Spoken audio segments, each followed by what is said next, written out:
Ross and Marilyn Houliston. Ross, good to see you. Thank you for joining us. I'm here representing my wife as well. Yeah, I feel for these guys in South Brighton very much. But however, first let me congratulate the staff for the effort that's gone into the revised plan in such a short time frame. Now I'm approaching this from a climate change point of view, and unfortunately many things do not add up. Don't get me wrong, I've spent many happy times around New Brighton Sumner over the years. I get the feeling maybe I'm wrong, but staff are not appearing to take climate change issues seriously. Just this week we've seen 38 degrees north of the Arctic Circle. That is serious. Nothing we do here in New Zealand is going to make an ounce of difference to climate change temperatures or sea level rise. India is creating new coalfields at a rate of 1 a week. And America as well as China is bad in their own way.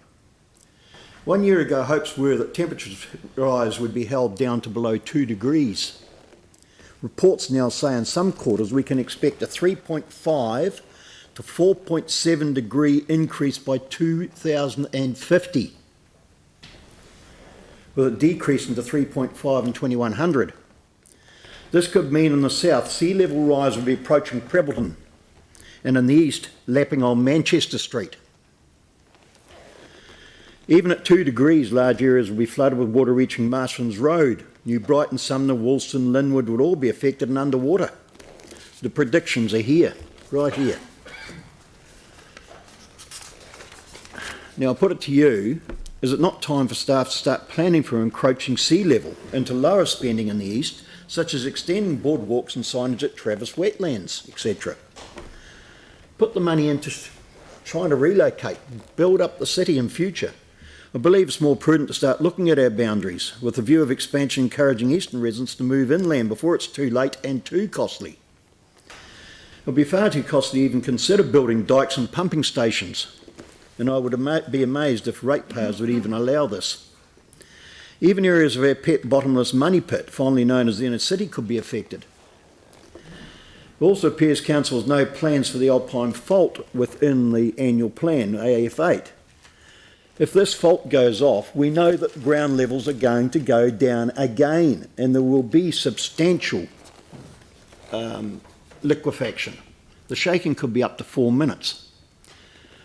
I see no mention of donations of ratepayers' money to the Williams Corporation, for instance, or the helping hand money we hear of developers are going to developers to assist them.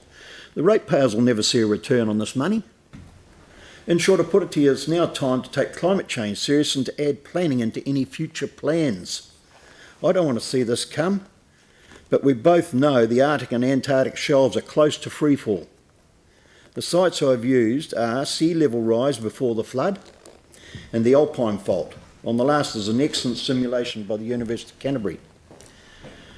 Perhaps the only way that it would be to reach Akaroa or Little River or anywhere around those bays could be using the Summit Road in future.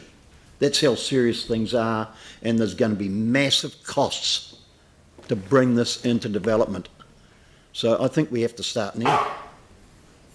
Okay. So Ross, thank you very much. That brings us to the end of the 3 minutes available, but thank you very much indeed for the submission. Thank you. I can leave these here if you... Yeah, that would be great. If you leave them with staff and we can make sure they're distributed. Thank you. Thanks.